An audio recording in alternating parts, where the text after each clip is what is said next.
Bismillah, sound check. أعوذ بالله من الشيطان الرجيم. بسم الله الرحمن الرحيم. الحمد لله رب العالمين والصلاة والسلام على رسول الله. أما بعد, Assalamu alaikum warahmatullahi wabarakatuh. So itong discussion ay ginagawa ko lang to para maging artista ako. So tawag dito, kung uupo kayo dyan, mas okay sa inyo. Kung hindi, matutulog kayo, okay lang din yun. Walang mabawas sa follower ko.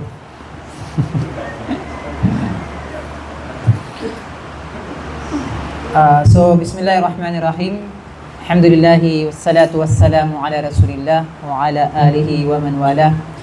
Amma ba'd, ulitin ko, Assalamualaikum warahmatullahi ta'ala wabarakatuh.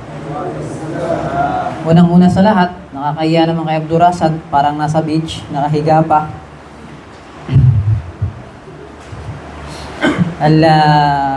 Pinapasalamatan natin ang Allah Ta'ala na binigyan tayo ng pagkakataon at ng ginabayan tayo ni Allah Ta'ala sa reliyon ng Islam. At kabilang sa paggabay sa atin ni Allah Ta'ala, ito yung binigyan tayo ng nikmatul Islam, biyaya ng reliyon ng Islam. Alam ninyo, yung ganda ng reliyon ng Islam ay pinangarap ito ng mga hindi Muslim, na sana naging Muslim na lang sila. Kahalintulad ng sinabi ni Allah Ta'ala sa Quran, yamunnuna alayka an aslamu. Nangarap sila ay sana naging Muslim sila. Kasi nakikita nila na maganda yung Islam eh. Nakikita nila na kapag nagkasala ng Fajr si Flores, ang aga-aga gising na. So nakikita ng mga Kristiyano dito, ang sipag naman ni Flores, sa langit mapupunta yan. Di ba? So pag nakikita ng mga hindi Muslim, yung ganito yung pakikitungo at ganito yung ginagawa ng Muslim, so nagagandahan talaga yan sila. Tama? So yan ay kabilang sa nikmat ng biyaya ni Allah Ta'ala sa ating mga Muslim na binigyan tayo ng relihiyon ng Islam. At tandaan ninyo, yung relihiyon ng Islam ay kumpleto na. Walang pagkukulang sa paniniwala, sa salita, sa gawa, pati sa ugali, napakaganda. Kung may pangit lang, bakit tsura mo yun? Di ba? Pero sa sobrang ganda ng relihiyon ng Islam, sabi ng Allah Ta'ala, kinumpleto ni Allah Ta'ala yun. Al-yawma akmaltu lakum dinakum wa atmamtu alaykum ni'mati. Sa araw na ito, kinumpleto ko sa inyo ang aking biyaya. Al-yawma akmaltu lakum dinakum, ang biyaya na yun ay ang relihiyon ng Islam. Kinumpleto ni Allah Ta'ala.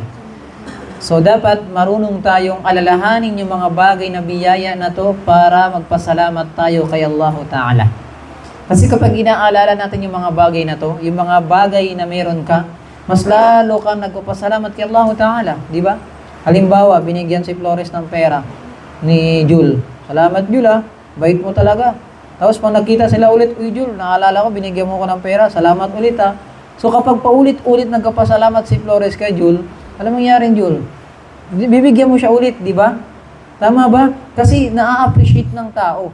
Ibig sabihin, tinatanggap ng tao na mabuting tao ka kapag nagbibigay ka sa nagpapasalamat siya sa'yo. Tama? Yun ang din ang tinutukoy ni Allah Ta'ala sa Quran. Wa id ta'adhana rabbukum la in syakartum. Nagsabi si Allah Ta'ala, ang Panginoon ninyo sa inyo, la in syakartum, kapag marunong kayo magpasalamat, la azidannakum. Daragdagan ko pa yung biyaya sa inyo. Yun ang unang-una natin dapat inaalala ay paano tayo magpasalamat kay Allah Ta'ala sa lahat ng biyaya na natatanggap natin. Walaqad manna Allah Ta'ala al-Quraysh. Alam nyo ba, si Propeta Muhammad, nung pinadala siya sa Makkah, pinadala siya ni Allah Ta'ala sa Makkah, ay ang binabanggit ni Allah Ta'ala sa Makkah nung ayaw nilang maniwala na si Propeta Muhammad ay propeta ng Allah, parang itinatakwil nila Tinatakwil nila, hindi ka propeta, tao ka lang. Bakit ko propeta? Bakit ikaw pa? Nandito naman si Abu Lahab, nandito naman si ganto. Nandito naman si Abul Hakam, nandito naman si ganto. So parang sinasabi nila, meron mas mainam sa'yo. Bakit ikaw pa'y naging propeta? Di ba? So si Allah Ta'ala, binabanggit niya sa mga kafir, sa mga hindi Muslim, sa Makkah, ang mga biyaya na binigay sa kanila.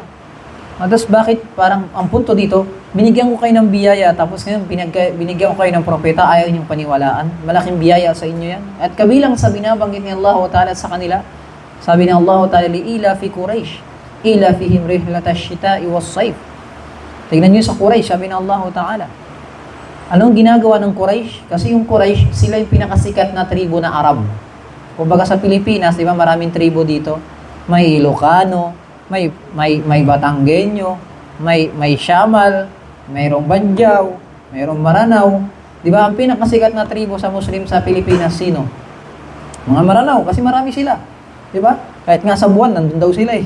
So, sobrang daming nila eh. Di ba? So, sila yung pinakasikat na tribo ng Muslim sa Pilipinas. Yung mga Arabo sa Saudi, dati, yung mga Arab, maraming tribo din yan. At pinakasikat na tribo sa mga Arab yung Quraysh sa Makkah. Bakit sila? Kasi ang Makkah kasi naging sentro ng business dati yan. Kumbaga, ano yung sentro ng business dito sa Manila? Di ba yung Divisoria? Pati Baclaran. Kapag taga-Divisoria ka, businessman ka. Di ba? O ano yung pinakasikat dito na lugar na kapag taga dyan ka mayaman ka? BGC. Di ba? Kapag taga BGC si Najim, ibig sabihin milyonaryo yan.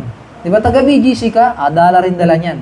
So, ganun din sa Makkah. Kapag sinabi na Quraysh ka, Qurashi, sabi nila, ibig sabihin na yung tribo nito ay, sikat to. Sa mga Arab, mayroong Kindi, mayroon sa kanila, mga iba't ibang tribo rin. Pero pinakasikat sa kanila ang Quraysh. Kaya nga binanggit ng Allah Ta'ala sa Quran, ang Suratul Quraysh. Pero alam yung pinakapunta doon, sabi ng Allah Ta'ala, binigyan ko kayo ng magandang biyaya sa buhay ninyo.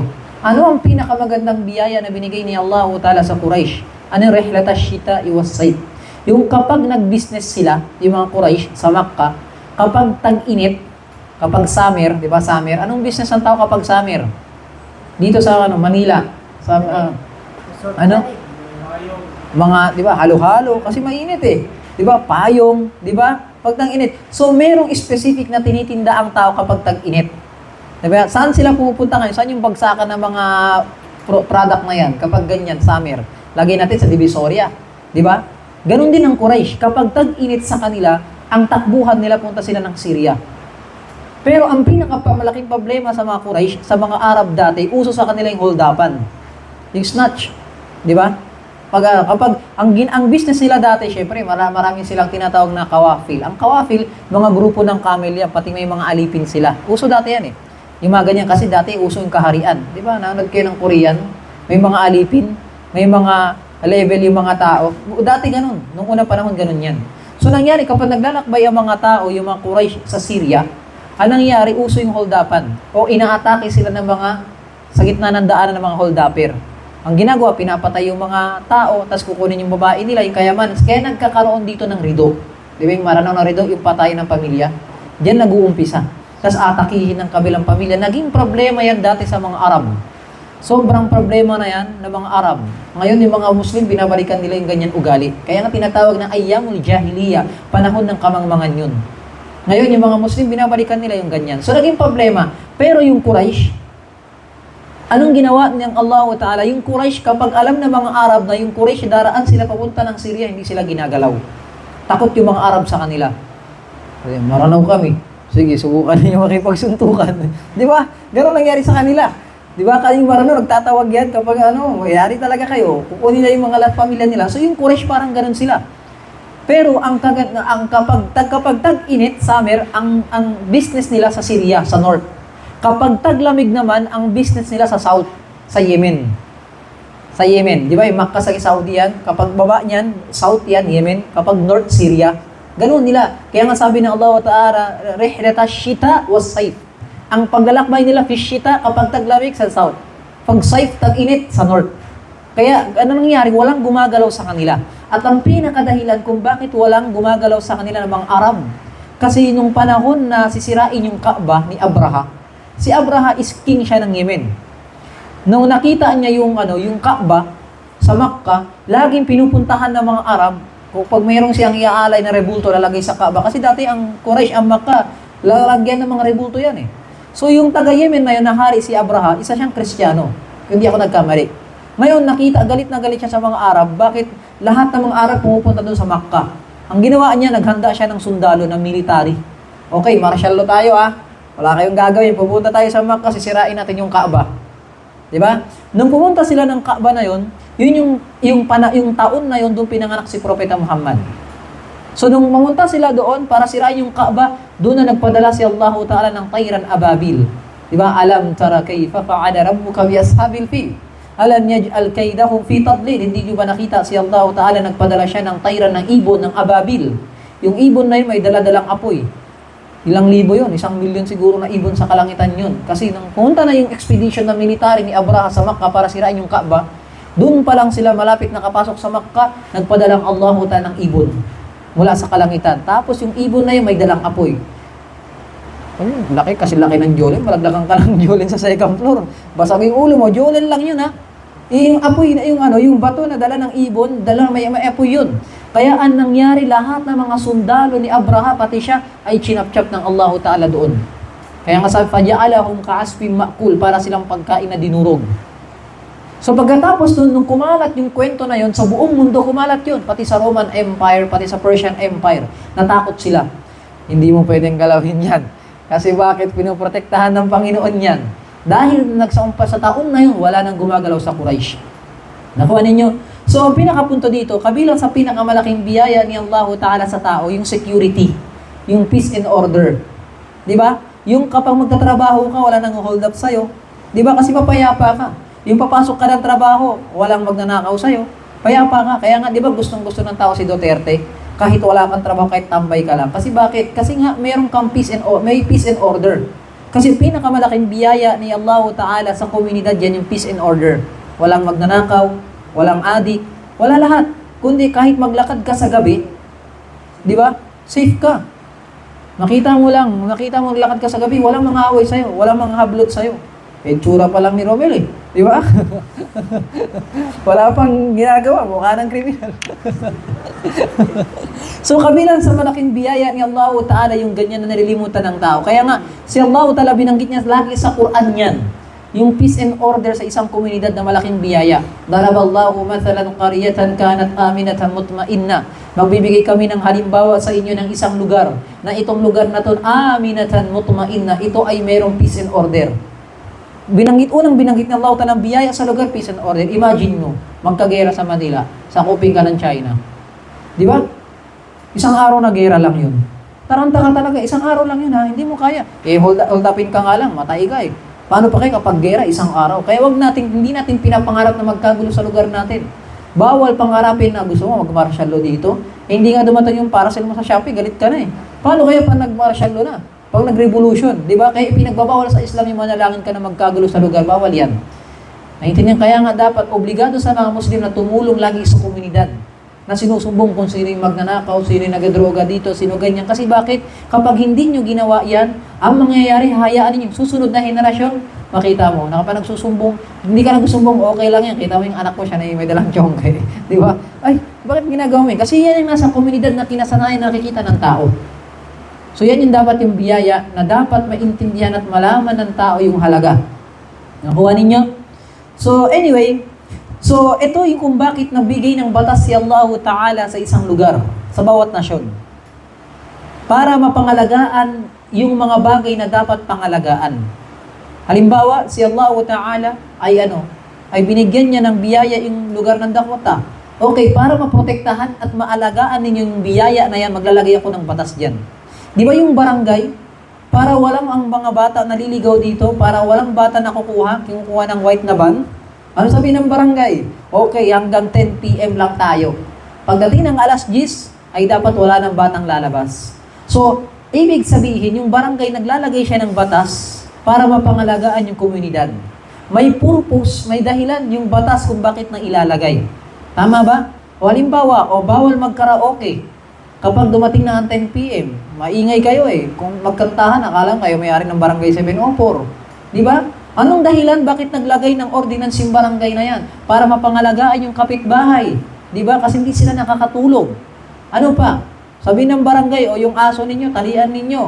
Di ba? Talian nyo na si Najim. Di ba? Bakit? Para hindi makakagat. Kasi pag nakakagat si Najim na yan, baka magka-rabies, di ba? Baka may dalang rabies. So, ibig sabihin, ang batas ay kapag nilalagay siya ng barangay, ng mayor, ng gobernador, ng presidente, may dahilan yan. Tama ba? Kung ito ay batas ng gawa ng tao, sa tingin ninyo si Allah Ta'ala maglalagay ng batas ng walang dahilan? Sa tingin ninyo? Ibig sabihin, si Allah Ta'ala ay naglagay siya ng batas na mayroong dahilan. At pinakamahalaga na batas ay batas ni Allah Ta'ala. Bakit nga ba? Bakit? Kasi yung tao, saan ba ginagawa yung batas ng tao? Di ba sa Kongreso? Yung mga party list, yung binoto yung congressman, magnanakaw, di ba? Yung mga party list na mga magnanakaw dyan, gumagawa ng batas yung tao. Magadraft yan sila, maggagawa sila ng batas dyan. Ang problema dito, yung batas na ginagawa ng tao dito para lang sa sariling interes niya. Tama? Ustad, paano mo nasabi na sariling interes nila yung ginagawa nila? Ganito para maintindihan ninyo. Yung tao kasi may pangangailangan. Di ba may kailangan ka pasang?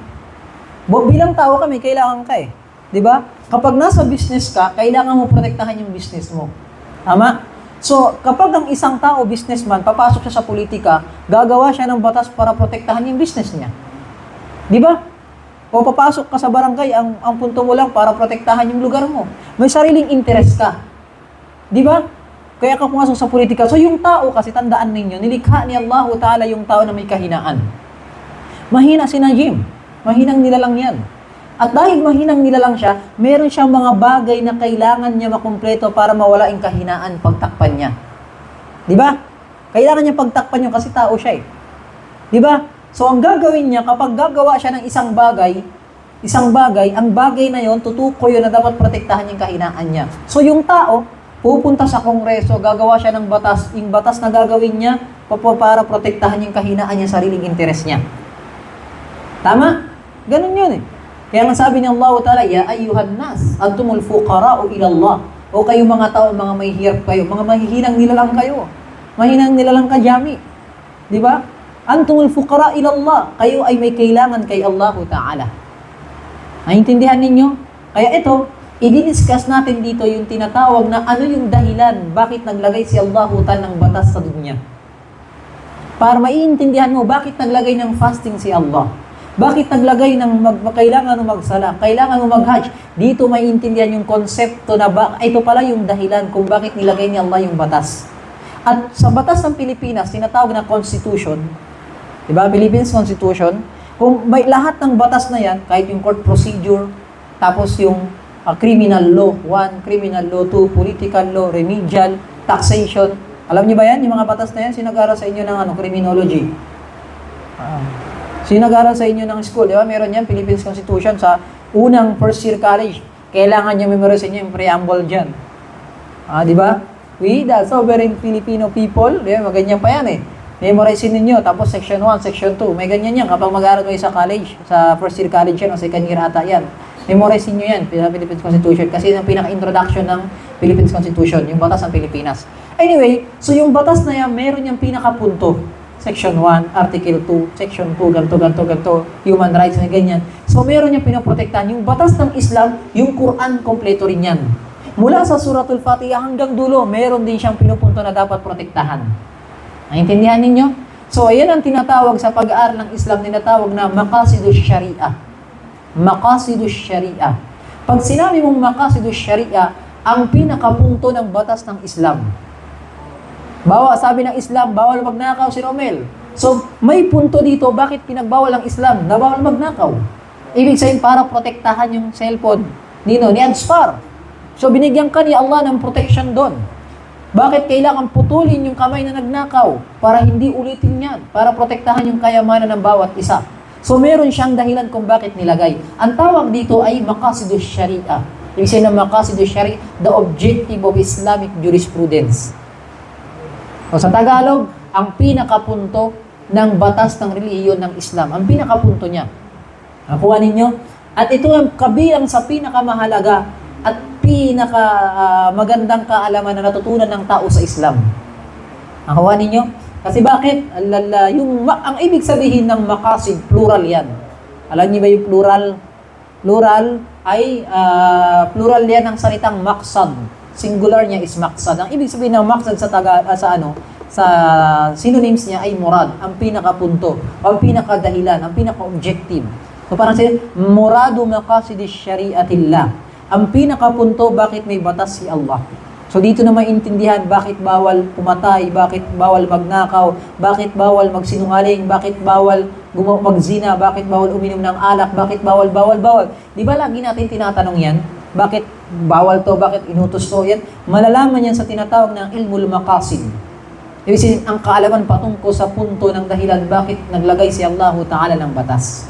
Nakuha ninyo? So, ang kabilang sa pinakadahilan kung bakit naglagay si Allah Ta'ala ng tinanong maqasid, ng batas si Allah Ta'ala, ay para maintindihan ninyo yung konsepto ng batas ng Islam. Para maintindihan niyo yung konsepto ng batas ng Islam. Kami sa engineering, sa civil, bilang civil engineer, meron kaming batas na tinatawag na NSCP, National Structural Code of the Philippines. Ang pinaka-updated na libro na ginagamit namin is 2015. Yun yung nagbibigay ng guide sa amin kapag nagtayo kami ng building. Halimbawa, okay, ang bigat ng isang floor is 4.5 megapascal, yung bigat niyan. Ibig sabihin niyan, kapag ganito yung bigat mo, dapat yung minimum size ng beam mo, ng poste mo, ganito. Kapag ganito yung karami yung tao, puno yung masjid, dapat yung beam mo, yung poste mo, ganito kalayo, ang pinaka-minimum. So, meron yung nagbibigay ng guideline. Di ba, kapag binili mo tong speaker na to, di ba, mayroong kasamang booklet. Nakuha ninyo? Yung booklet, paano mo gagamitin? Tama? So, parang nagbibigay siya ng guide sa'yo. At ano yung pinaka-point, bakit mo gagamitin yon? Nakuha ninyo? So, yung maqasidu sharia, parang tinuturuan kanya paano yung paggamit nito at ano yung resulta kapag nagamit mo siya. Yung resulta ang pinupunto doon. Nakuha ninyo? So, yung booklet naman, yung tinatawag sa Arabic na usulul fiqh, paano ka gumamit ng dalil. Bawa, sabi ni Allah Ta'ala, Qul huwallahu ahad. Saan mo gagamitin yung dalil na yun? Hindi ka pwede basta-basta gumamit, magsalita ng dalil sa Quran kapag hindi mo alam saan mo ilalagay yun. Ang resulta, ang tinatawag ng maqasidus sharia. Nakuha ninyo? So, ang kabilang sa pinakapunto dito, kung bakit mahalaga yung pag-aaral ng maqasidus sharia, para maintindihan ng tao yung lawak ng kaalaman ng Islam, magiging makompromise sa'yo, masummarize. Maintindihan mo na, ganito pala ang pinakapunto. Naintindihan ninyo? At hindi ka malilito pag inintindi mo yung Islam sa sobrang lawak niya. Nakuha ninyo? Kasi nga, binanggit natin na yung tao kasi, gumagawa siya ng sariling batas niya. At yung batas na yun, may butas palagi. Di ba? Kaya nga nagagalit yung tao. Bakit galit yung tao? Kaya may akap, may tupad, pati may ayix. Dumaan naman yun sa tamang proseso, galing sa Congress. Tapos sa Senate, na aprobahan naman sa Presidente, na pirmahan naman ng Presidente, binibigay, 3,000 sa Romel, dapat sa botohan, huwag mo kakalimutan, o akap, tupad naman, sino tapad sa inyo. Di ba? So alam ninyo, sa pagitan ng common sense lang, na yung pamamaraan ng batas na ginagawa ng tao, sariling interes lang nila.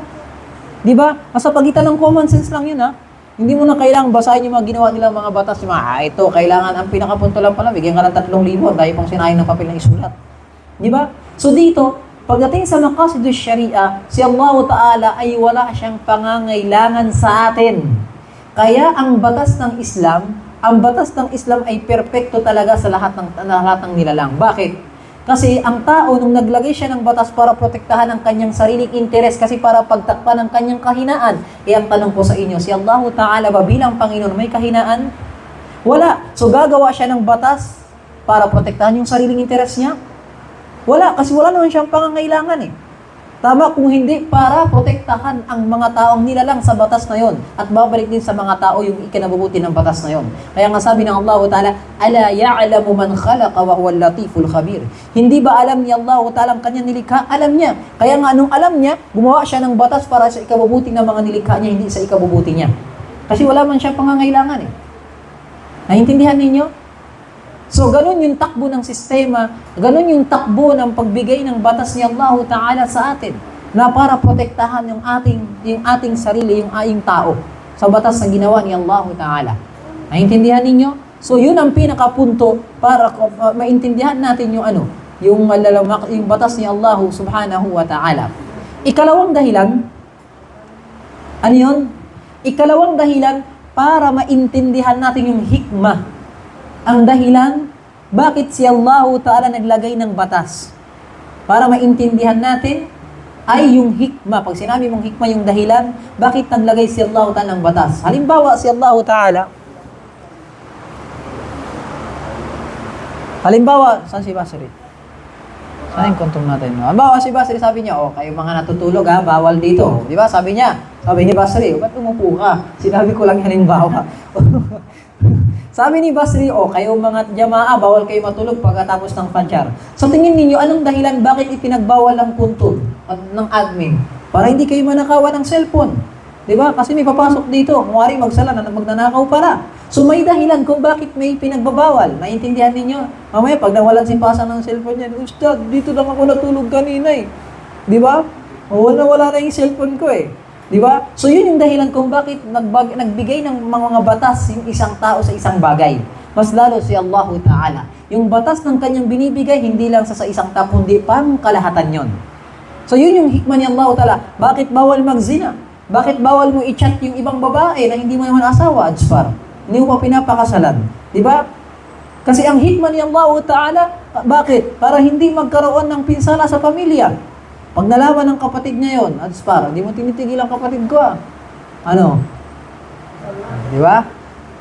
Ganon yun. Kung hikmah ni Allah Ta'ala, para hindi ka makasira ng pamilya. Hindi ka makapagbigay ng sakit ng ulo. So, ipinagbawal ni Allah Ta'ala yung pagzina. Bawal mo i-chat yung anak ng tao. Anak ng tao yan eh. Ikaw ba naman, i-chat ko yung kapatid mo. Gusto mo ba? Di ba? Ano pa? Bawal sa Islam, ipinagbawal yung pagnanakaw. Di ba? Anong dahilan? Para hindi ka makapinsala sa kayamanan ng iba. Bakit mayroong kisas? Bakit yung taong pumatay ay dapat patayin? Bakit? Kasi kapag hindi natin pinatay yan sa Islam, sa batas ng Allah Ta'ala, namatayan ka ng pamilya, thank you lang. Hindi, okay lang yan. Kaya kung gumawa ulit ng tao, ganun na lang ba yun? Kasi bakit? Kapag nagalit yung tao ng namatayan, ang mangyari sa kanila, babawian kahit sino. So para hindi mangyari yung patayan, isa na lang i-sacrifice dyan. Yung taong pumatay mismo. Di ba? Kasi ikaw ba naman, manakawan ka nga ng cellphone, pag nakita ko talaga yan. Di ba? Cellphone pa lang yun. Paano kaya pag nawalan ka ng pamilya na pinatay? Di ba? So yung maqasid syari, yung batas ng Islam, meron siyang purpose, meron siyang dahilan kung bakit binigay ni Allah Ta'ala. Nakuha ninyo? So ito yung hikmah ni Allah Ta'ala. Ano pa? Bakit bawal halimbawa yung shirk, yung pagtatambal kay Allah Ta'ala? Bakit ipinagbawal yung tao pumunta ng libingan kapag wala naman dahilan? Bakit ipinagbawal sa libingan magtayo ng bahay ng mga lapida? Kasi baka yung susunod na mga tao ang gagawin nila, ang ganda ng libingan na to, siguro may Diyos nakatira dito. Di ba? So yung pamamaraan para maiwasan yung shirk, pinutol agad ng Islam yan para hindi maligaw yung mga sangkatauhan. So yun yung dahilan ng punto. So yun ang tinatawag na maqasid syariah. Nakuha ninyo? Ano pa? Bakit bawal halimbawa yung yung alak? Di ba? Bakit bawal yung music? Bakit bawal yung baboy? So may dahilan yung Islam diyan. Merong maqasid syariah diyan. Ipinagbawal yung alak. Di ba? Hindi pwede uminom ng alak si nobisyo. Di ba? Bakit? Kasi masisira yung utak ni nobisyo diyan eh. Di ba? Nakita ninyo yung resulta ng pag-inom ng alak? Anong ginagawa ng tao pag lasing na? Nakita niya sa anak niya, chicken. Katayin ko na to. Di ba? Pinakatayin niya. Kita mo. Dahil sa shabu. Dahil sa drug. Yung tao lulong sa droga, ganyan. Pinatay yung sariling anak. Pinatay yung sariling pamilya. Di ba? Nang hold up. Di ba? So, ang relihiyon ng Islam, nagbabawal siya ng isang bagay kasi meron siyang pinupunto. At yung pinupunto niya, nakakatulong yun sa buong sangkatauhan at yun yung batas ni Allah subhanahu wa ta'ala. Nakuha ninyo? Kaya nga sabi ni Allah ta'ala patungkol sa pagpatay, na kapag isang tao nakapatay siya, walakum fil qisasi hayatun, ya ulil albab. Sa ang tawag doon ay qisas, yung buhay sa buhay. Makakakuha kayo ng magandang buhay dyan. Kasi bakit? Kapag pinatay yung isang pamilya, ano mangyayari? Magkapatayan yan, babawing pamilya. So para magkaroon ng magandang stable na na komunidad, sige, siya na lang, kung sino pumatay, siya na lang. Huwag na tayo magdamay ng iba. Tama ba? So ganun ang ginawa ng relihiyon ng Islam. So yan ay kabilang ikalawang dahilan ay hikmah ni Allah Ta'ala sa pagbibigay ng batas para maintindihan at malaman natin yung hikmah ni Allah Ta'ala sa pagbibigay ng batas. Anong dahilan? Bakit naglagay siya ng batas na ganito? Ikatlong dahilan ay mimma yazidul insanu imanan billah. Ay nagiging dahilan ito na mas lalong tumataas yung iman at pananampalataya mo kay Allah Ta'ala pag nalalaman mo ang pinakapunto bakit naglagay ng batas si Allah. Di ba? Kapag nalaman mo na si Allah Ta'ala, ipinagbawal niya halimbawa yung drugs. Ipinagbawal niya yung alak. Ganun pala yun. Para pala maprotektahan ang isang pamilya, ang isang tao mula sa kalokohan. So daragdagin pananampalataya mo dito, naiintindihan mo na ganito pala kaganda yung reliyon ng Islam. Madaragdagin pananampalataya mo kay Allah Ta'ala. Mas lalong lalayo ka sa haram. Kasi alam mo yung mga ganyan ay nakakapinsala pala. At mas lalo kang gagawa ng ibada. Bakit ipinag-utos sa atin ni Allah Ta'ala sambahin lamang siya at bawal gumawa ng shirk? At kasi ang pinakapunto para magprotektahan yung pag-iisip mo at ang puso mo dapat kay Allah Ta'ala lamang. Am lahum syuraka syara'u lahum minad din ma lam ya'zam bihi Allah. Meron ba kayong Panginoon na nagbibigay ng batas maliban kay Allah? Meron ba? So lagay natin kapag yung nagbibigay ng batas, tingnan mo yung congressman, yung sa Congress, kanyang-kanyang batas, lahat sila nag-aaway. Diba? Kasi may kanyang-kanyang batas eh, maraming gumagawa, maraming marunong eh. Diba? Sabi nga ni Pacquiao, diba? Pretentious genius daw. Diba? Maraming ganun eh. Maraming pretentious genius daw, diba? Kasi maraming nagmamarunong. Tapos yung pala, yung kanilang pino-point out lang para sariling interest nila. Kasi bakit? Kino-compromise nila, kaya nga ang congressman representative ng isang district yan eh. Kasi ang gando nyo nang sa kung ano raw ang interest ng kanyang district ay doon siya nag-represent sa Congress. Gagawa siya ng batas, ito yung gusto ng mga tao sa amin. Nakuha ninyo? So kabilang dito sa pinakadahilan ng kung bakit dapat malaman ng tao ang pag-aaral ng maqasidus sharia ay para magkaroon ng dumagdag ang pananampalataya ng isang tao kay Allah Ta'ala na maganda para yung kanyang batas. Tama? Naintindihan ninyo? So para maintindihan ng tao na idoragdag ang kanyang pananampalataya. Bakit ipinagbawal sa Islam ang halimbawa, ano pa yung mga bawal sa Islam? Yung sugal. 'Di ba? Kasi nakakalulong 'yan eh. 'Di ba? Kapag na-addict ka sa sugal, lahat bebenta mo, yung sapatos mo, yung motor mo, hanap buhay mo kasi umaasa ka na mananalo ka. 'Di ba? Yung pala 0.001% lang, wala pang 1% na mananalo ka. 'Di ba? Tataya ka sa loto, sayang yung pera mo. Huwag kayong umasa dyan sa mga ganyan. Mathematically, sobrang hirap niyan. Kapag analysis ng mathematics, hindi ka manalo sa loto nang wala pang 1%. Ilan yung bumuboto sa loto? 100 million na tao sa mundo sa Pilipinas. Isa ka sa 100 million. Kasi ilan yung lalabas doon? Ilan lang. So wala pang 0.001% yun. Nakuha ninyo sa statistic, ProbStat. Kapag nag-aaral kayo ng probability ng statistic, nag-aaral ba kayo ng mathematics?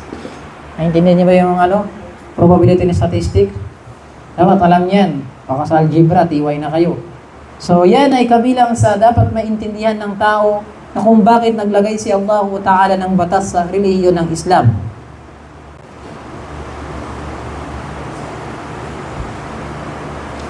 Pagdating nga sa tao, di ba? Kung lahat ng bagay ay nilikha ni Allah Ta'ala mayroong dahilan, mayroon siyang purpose, mayroon siyang maqasid.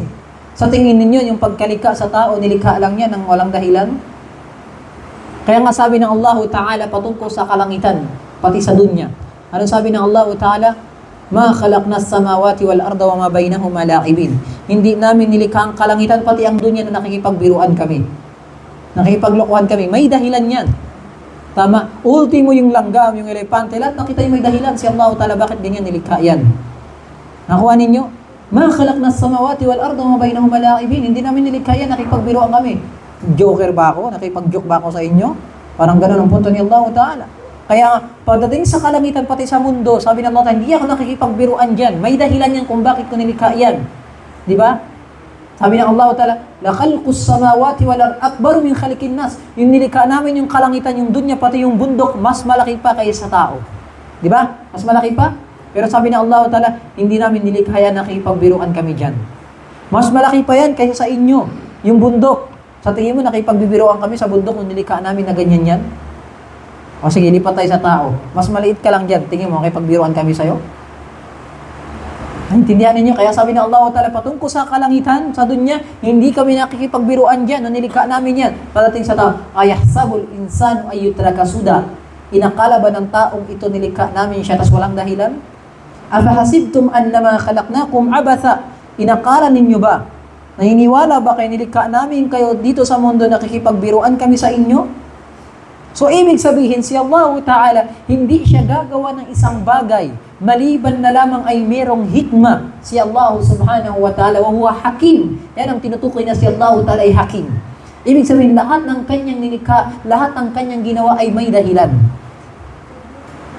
Nakuha ninyo? Kaya nga sabi ng Allah Ta'ala, ano sabi niya? وَسَخَّرَ لَكُمْ مَا فِي السَّمَاوَاتِ وَمَا فِي الْأَرْضِ جَمِيعًا. Sabi niya, Allah Ta'ala, وَسَخَّرَ لَكُمْ, at amin namin na inayos, isinaayos sa inyo, at amin namin minanage ang nasa kalangitan at sa kalupaan, ay, lahat yan, inayos namin yan.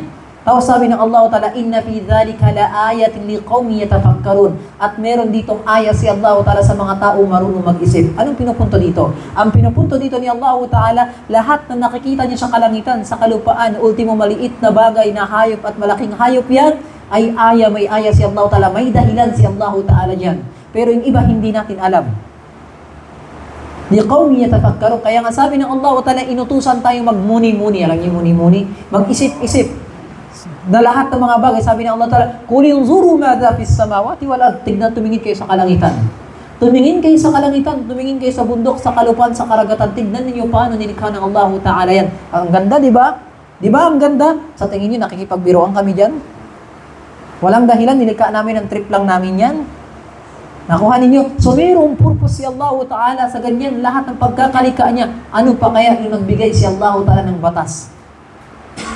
Nakuha ninyo? So, ibig sabihin, meron din na dahilan si Allah Ta'ala nagbigay siya ng batas. Kaya nga sabi ng Allah Ta'ala, kabilang sa pinakamalaking biyaya at karangalan na binigay sa tao, sabi ng Allah Ta'ala, qad karramna bani Adam.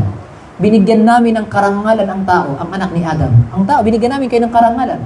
وَحَمَلْنَاهُمْ فِي الْبَرِّ وَالْبَحْرِ وَرَزَقْنَاهُمْ مِنَ الطَّيِّبَاتِ. At dinala namin kayo sa lupa at sa dagat. Ibig sabihin, dinala namin kayo dito ay ang pamumuhay sa mundo, sa lupa, pati sa karagatan ay binigay namin sa inyo. Tama ba? وَرَزَقْنَاهُمْ مِنَ الطَّيِّبَاتِ. At binigyan namin kayo lahat ng mga biyaya na mga ito ay malinis sa inyo. Dalisay sa inyo. Ikinabubuti ninyo. Sino nagsabi sa inyo na halal yung manok? Di ba? Kung wala sa isip mo sa Islam, pwede kang kumain ng alupian. Eh sa isip mo, hayop din yun eh. Pero paano mo nalaman yung alupian, pati yaw na yun na harambawal yan, na mga kapinsala sa buhay mo? Di ba si Allah Ta'ala nagsabi niyan, na lahat ng mga nakapinsala ay bawal? Lahat yan? Sino nagsabi sa inyo na bawal yung kainin yung ahas? Na lahat na may pangil ay bawal kainin sa lupa? Yung Islam yan. Di ba? Kung hindi ka tinuruan ng Islam yan, maging Chinese ka na doon. Lahat kinakain nila. Yan tuloy, lumas yung COVID. Di ba? Pati paniki, hindi sinasanto eh, nagtatago na nga sa dilim, niluto pa. Di ba? So kung hindi ka tinuruan ng Islam sa lahat ng mga bagay na yan, kaya nga sabi ng Allah, وَرَزَقْنَاهُمْ مِنَ الطَّيِّبَاتِ وَفَضَّلْنَاهُمْ عَلَى كَثِيرٍ مِمَّنْ خَلَقْنَا تَفْضِيلًا. At kayong mga taong pinakamainam sa lahat ng mga nilikha namin sa ibabaw ng mundo. Kayo yung inakit namin, kayong mga tao. Nakuha ninyo? So yan, kaya nga sabi ni Shaykhul Islam Ibn Taymiyyah rahimahullah, inna syari'at al-Islamiyya ja'at bitahsilil masalih. Yung Islam daw ay dumating, tinuro sa atin para ano? Para litahsilil masalih, para makamit at magawa natin lahat ng mga bagay na ikinabubuti sa buhay natin. Tinuro sa atin ng Islam. Wa takmiliha, at binigay sa atin yung mga magagandang bagay para kumpletuhin natin yung mga ganda, maisabuhay natin. Wa ta'tilil mafasid. At yung Islam daw ay binigay sa atin para maiwasan natin lahat ng mga kapinsala sa buhay natin. Wa taqliliha, at para maiwasan natin yung mga ibang mga kapinsala sa buhay natin. Wa takhir, wa tarjih al-khairain. At minsan tinuro din sa atin ng Islam paano tayo magbalanse sa lahat ng mga bagay na ikinabubuti natin. Yung decision making ba? Di ba? Itinuro rin sa atin ng Islam. Ano mas mahalaga dito? Ito ba? Ito. Tignan mo, pagdating sa Islam, itinuro sa atin ng reliyon ng Islam. Nakuha ninyo? Kaya nga sabi ng Allah Ta'ala, walaula sabi ng Allah Subhanahu wa Ta'ala, ano yun? Sabi ng Allah Ta'ala, sa kagandahan ng reliyon ng Islam, yun ang tinutukoy ng Allah Ta'ala, al-yawma akmaltu lakum dinakum. Sa araw na ito ay kinumpleto ko sa inyo ang relihiyon ng Islam. Ganun kaganda ang relihiyon ng Islam na tinuro sa atin ni Allah Subhanahu Tabarak wa Ta'ala. Naintindihan ninyo? So, dahil inaantok na si Najim, nakakahiya naman, payuko-yuko lang, kumari, hindi. Insyaallah ta'ala, hanggang doon lang ay continue natin bukas inshallah patungkol sa Makkah. Kapag natatapos niyo to, sobrang ganda nito. Maintindihan ninyo yung konsepto ng Sharia kahit hindi nyo malaman lahat ng dalil. Yung memorize mo yung Quran. Kasi kapag naintindihan mo lang to, parang naintindihan mo na yung bawat aya sa Quran. Kasi ito yung pinaka-pinupunto eh. Yung mula sa Suratul Fatih hanggang Suratul Nas, ang pinaka-pinupunto lang niya yung Maqasidus Sharia na 5. Meron ditong 5 pinupunto lang niya. Yung laman ng Quran, 5 lang ang pinupunto niyan. Nakuha ninyo? So hanggang doon lang, jazakumullahu khairan wa naqulu subhanaka bihamdika wa nashhadu an la ilaha illa anta nastaghfiruka wa atubu ilaik. Assalamualaikum warahmatullahi ta'ala wabarakatuh. Yung mga taong tulog, gising na kayo kasi ilalak na yung masjid.